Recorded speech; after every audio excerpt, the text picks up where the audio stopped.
ಎಲ್ಲ ಕನ್ನಡಿಗರಿಗೆ ನನ್ನ ನಮಸ್ಕಾರಗಳು. ಕಾರ್ಕಳಿಂದ ಮಿಸ್ಟರ್ ರವಿ ಟಾಕ್ಸ್ ಮಾತಾಡ್ತೀನಿ. ಏನಪ್ಪ ವಿಷಯ ಅಂದ್ರೆ, ಮೊನ್ನೆ ಲಾಗ್ ಮಾಡ್ತಿರುವಾಗ ನಂಗೆ ಒಬ್ರು ಕುಂಬಾರರು ಸಿಕ್ಕಿದ್ರು. ಕುಂಬಾರರು ಬೆಳ್ತಂಗಡಿಯಿಂದ ಬಂದು ಹತ್ತೂರ್ ಫೆಸ್ಟ್ ಅಲ್ಲಿ ಆ ಮಡಿಕೆಯನ್ನು ಮಾರ್ತಿದ್ರು. ಅವರು ಆ ಮಡಿಕೆಯಲ್ಲಿ ತಿಂದ್ರೆ ಎಷ್ಟು ಒಳ್ಳೇದು ನಮ್ಮ ಆರೋಗ್ಯಕ್ಕೆ, ಮತ್ತೆ ಈ ಪ್ಲಾಸ್ಟಿಕ್ ಬೌಲ್ ಅದರಲ್ಲೆಲ್ಲ ತಿಂದ್ರೆ ಏನ್ ಎಫೆಕ್ಟ್ ಅದ್ರ ಬಗ್ಗೆ ಹೇಳ್ತಿದ್ರು. ಅದನ್ನ ಮಾಡುದು ಅಷ್ಟು ಈಸಿ ಅಲ್ಲಪ್ಪ, ಪೇಶನ್ಸ್ ಬೇಕು. ಆ ಮಡಿಕೆನ್ ಮಾಡ್ಬೇಕು ಅಂದ್ರೆ ಅದ್ ಮಾಡ್ಲಿಕ್ಕಂತೂ ಆ ಪೇಶನ್ಸ್ ಇಲ್ಲ ಅಂದ್ರೆ ಅದಕ್ಕೆ ಕರೆಕ್ಟ್ ಅದಕ್ಕೆ ತಕ್ಕಂಗೆ ಶೇಪ್ ಕೊಡುದು, ಅದಕ್ಕೆ ಒಂದು ಲೈಕ್ ಅದಕ್ಕೆ ರೂಪ ಕೊಡುದು.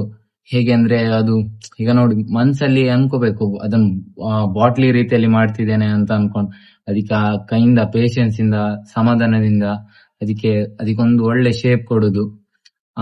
ಹಾಗೆ ಅವರು ಅದ್ರ ಬಗ್ಗೆ ಮಾತಾಡಿದ್ದಾರೆ, ಎಷ್ಟು ಒಳ್ಳೇದಂತ ಹೇಳಿ. ಆ ಕ್ಲಿಪ್ ಅನ್ನು ಹಾಕ್ತೇನೆ, ನೋಡ್ಕೊಂಡ್ ಬನ್ನಿ.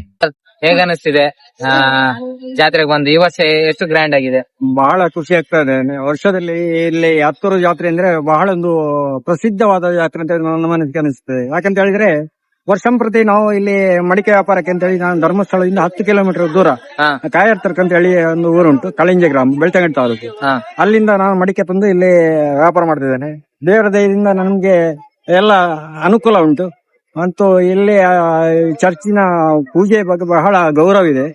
ಬಂದವರಿಗೆ ಯಾರಿಗೂ ಒಂದು ಮನಸ್ಸಿಗೆ ಬೇಜಾರಾಗುವಂತ ಪದ್ಧತಿ ಏನಿಲ್ಲ ಇಲ್ಲಿ. ಅದರಿಂದ ನಮಗೆ ಬಹಳ ಸಂತೋಷ, ಬಹಳ ಇದಾಗ್ತದೆ ಅಂತ ಹೇಳಿ ನಾನು ಇಚ್ಛೆ ಪಡ್ತೇನೆ. ಇದು ಎಷ್ಟನೇ ವರ್ಷ ಜಾತ್ರೆ? ನಾನು ಈ ವರ್ಷ ಇಲ್ಲಿಗೆ 2 ವರ್ಷದಿಂದ ಬರೋದು. 2 ವರ್ಷದಿಂದ ಬರ್ತಾ ಇದ್ದೇನೆ. ಅಂತೂ ದೇವರ ದಯದಿಂದ ತೊಂದರೆ ಇಲ್ಲ, ವ್ಯಾಪಾರ ಚೆನ್ನಾಗಿ ನಡೀತಾ ಉಂಟು. ಇವರು ಮಡಿಕೆ ಮಾರ್ಲಿಕ್ಕೆ ಅಲ್ಲಿಂದ ಬರ್ತಿದ್ದಾರೆ, ಧರ್ಮಸ್ಥಳದಿಂದಲ್ಲ? ಹೌದು, ಧರ್ಮಸ್ಥಳ. ನಿಮ್ಮ ಹೆಸರು? ಸಂಜೀವ ಕುಂಬಾರ. ಸಂಜೀವ ಕುಂಬಾರ ಅಂತ.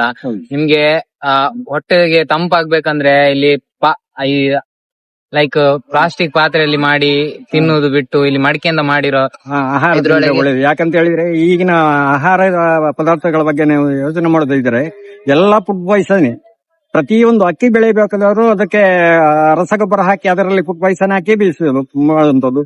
ಪ್ರತಿಯೊಂದು ತರಕಾರಿ ವಸ್ತುಗಳನ್ನು ಮಾಡ್ಬೇಕಾದ್ರೆ ಮೊದಲನಾಗಿ ದನದ ಹಟ್ಟಿಯ ಗೊಬ್ಬರ ಹಾಕಿ ಮಾಡುವವರು ಯಾರೇ ಇಲ್ಲ. ರಾಸಾಯನಿಕ ಗೊಬ್ಬರಗಳನ್ನು ಬಳಸಿ ತರಕಾರಿಗಳನ್ನು ಉಪಯೋಗಿಸ್ತಾರೆ.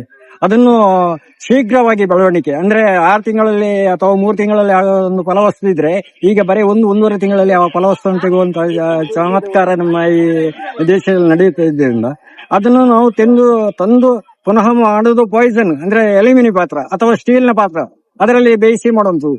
ಉದಾಹರಣೆಗೆ ಸ್ಟೀಲ್ ನ ಪಾತ್ರದಲ್ಲಿ ಅಥವಾ ಅಲ್ಯೂಮಿನಿಯಂ ಪಾತ್ರದಲ್ಲಿ ಮಡಿಕೆ ನಾವು ಆಹಾರ ಪದಾರ್ಥ ಬೇಯಿಸಬೇಕಾದ್ರೆ 1-2 ಸಾರಿ 3 ಸಾರಿ ಮಾಡುವಾಗ ಆ ಅಲ್ಯೂಮಿನಿಯಂ ಪಾತ್ರ ಅಥವಾ ಸ್ಟೀಲ್ ನ ಪಾತ್ರದ ಒಳಗಡೆ ಒಂದು ಕಪ್ಪು ಚುಕ್ಕೆ ಆಗಿ ಒಂಥರ ಬರ್ತದೆ. ಅದು ನಿಜವಾಗಿ ಫುಡ್ ಪಾಯ್ಸನ್. ಅದನ್ನ ತಿನ್ಬಾರ್ದು.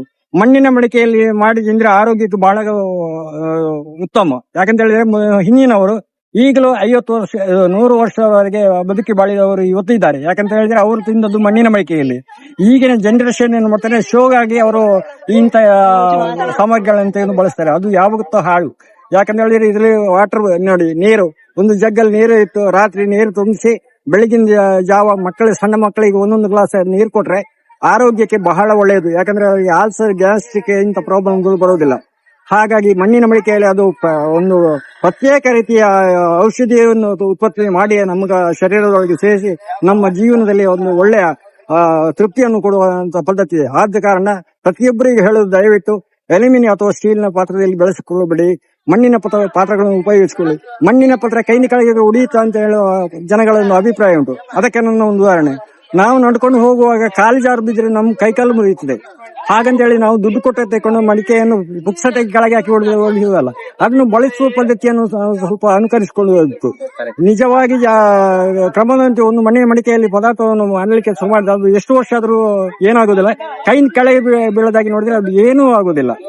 ಆದ್ರಿಂದ ಎಲ್ಲರಿಗೆ ಹೇಳೋದು, ಹೆಚ್ಚಿನವರು ಈಗ ಮಣ್ಣಿನ ಪಾತ್ರೆಯಲ್ಲಿ ಮಾಡಲಿಕ್ಕೆ ಈಗ ರೆಡಿ ಆಗಿದ್ದಾರೆ. ಅದು ಮಣ್ಣಿನ ಪಾತ್ರೆಗೆ ಬಹಳ ಬೇಡಿಕೆ ಉಂಟು. ಅಂದ್ರೆ ನಮಗೆ ಮಣ್ಣಿನ ಪಾತ್ರೆ ಮಾಡ್ಬೇಕಾದ್ರೆ ಮಣ್ಣಿನ ಸವಲತ್ತು ಸಿಕ್ಕುವುದಿಲ್ಲ. ಉದಾಹರಣೆಗೆ ನಾವು ಒಂದು ಪಿಕಪ್ ಮಣ್ಣು ಅಂದ್ರೆ 50 ಬಟ್ಟೆ ಮಣ್ಣು ತಗೊಂಡು ಬರ್ಬೇಕಾದ್ರೆ 38,000 ರೂಪಾಯಿ ನಮಗೆ ಅಸಲು ಬೀಳುತ್ತೆ. ಮತ್ತೆ ಅದನ್ನು ಮಡಿಕೆ ಮಾಡಿ ಪುನಃ ಅದನ್ನು ಬೇಯಿಸಬೇಕಾದ್ರೆ ಸೌದೆ ನಾವು ತಗೊಳ್ಬೇಕಾಗ್ತದೆ. ಅದಕ್ಕೆ ಹುಲ್ಲು ಹಾಗೆ ಟ್ರಾನ್ಸ್ಪೋರ್ಟೇಷನ್ ಅಂತ ಹೇಳುವಾಗ ನಾವು ಮಡಿಕೆಯಲ್ಲಿ ಒಂದಿಷ್ಟು ಅಂತ ಹೇಳಿ ಇಡ್ತೇವೆ. ಅದು ಜನಗಳಿಗೆ ಏನಾಗ್ತದೆ, ಮಣ್ಣಿನ ಮಡಿಕೆ ಅಷ್ಟು ಕೊಡ್ಬೇಕಾ ಅಂತ ಹೇಳಿ ಇದು ನಿಜವಾದ ಒಂದು ಅಲ್ಪ ಭಾವನೆ ಅಂತ ಹೇಳ್ತೇನೆ ನಾನು. ಮಣ್ಣಿನ ಮಡಿಕೆಗೆ ಎಷ್ಟು ಕೊಟ್ಟರು ಸಾಲದು, ಅದರ ಪ್ರಯೋಜನ ಮಣ್ಣಿನ ಮಡಿಕೆಯಲ್ಲಿ ಮಾಡಿ ತಿನ್ನವನಿಗೆ ಇರುವುದು. ಹಾಗಾಗಿ ದಯವಿಟ್ಟು ಎಲ್ಲರೂ ತುಂಬಾ ಒಳ್ಳೆ ಮಾತಾಡಿದ್ರಿ, ಖುಷಿ ಆಯ್ತು. ಆರೋಗ್ಯ ಇರಕ್ಕೆ ಒಳ್ಳೆಯದು ಆರೋಗ್ಯ ದೃಷ್ಟಿಯಲ್ಲಿ ಉದಾಹರಣೆ ಕೊಟ್ಟಿದ್ದೀರಾ ಯಾವ್ದ್ರಲ್ಲಿ ಊಟ ಮಾಡ್ಬೇಕಂತ. Okay, thanks. ಆ ವಿಡಿಯೋ ನೋಡಿ ಆದ್ಮೇಲೆ ನಿಮ್ಗೆ ಏನ್ ಅನ್ನಿಸ್ತು ಅಂತ ಹೇಳಿ ಕಮೆಂಟ್ ಮಾಡಿ. ಮತ್ತೆ ನಂಗೆ ಏನ್ ಕಂಟೆಂಟ್ ಮಾಡ್ಬೇಕಂತ ಗೊತ್ತಾಗ್ತಿಲ್ಲ, ಹಾಸ್ಟೆಲಲ್ಲೇ ಇರ್ತೇನೆ. ನಿಮ್ಗೆ ಏನಾದ್ರೂ ಹೀಗೆ ಮಾಡಿ ಅಂತ ಅನ್ಸಿದ್ರೆ ನನ್ ಕಮೆಂಟ್ ಅಲ್ಲಿ ಕಮೆಂಟ್ ಮಾಡಿ. ನಾನ್ ಹೀಗೆ ನೀವು ಕೊಡೋ ಟಾಸ್ಕ್ ಏನಾದ್ರು ಮಾಡ್ಬೇಕಂತ ನಿಮ್ಗೆ ಇಷ್ಟ ಇದ್ರೆ ನಂಗೆ ಆ ಕಮೆಂಟ್ ಅನ್ನು ಹಾಕಿ. ನನ್ ಕೈಲಿ ಆದ್ರೆ ನಂಗೆ ಮಾಡ್ಬೇಕಂತ ಅನ್ಸಿದ್ರೆ ನಾನು ಮಾಡ್ತೇನೆ. ಮತ್ತೆ ಹೀಗೇನೆ ಒಳ್ಳೆ ಸಪೋರ್ಟ್ ಮಾಡ್ತಿದ್ದೀರಾ, ತುಂಬಾ ಖುಷಿ ಆಗ್ತಿದೆ. ಹಾಗೇನೆ ನನ್ನ ಚಾನಲ್ ಅಲ್ಲಿ 100 ಸಬ್ಸ್ಕ್ರೈಬರ್ ಆದ್ರು, ತುಂಬಾ ಖುಷಿ ಅಂದ್ರೆ ತುಂಬಾ ಖುಷಿ ಆಗ್ಬಿಟ್ಟೆ. ಹೀಗೇನೆ ಸಪೋರ್ಟ್ ಮಾಡಿ. ನಿಮ್ ಪ್ರೀತಿ ನನ್ನ ಮೇಲೆ ಯಾವಾಗಲೂ ಇರ್ಲಿ ಅಂತ ಕೇಳ್ಕೊಂತೇನೆ. Thank you so much. Bye.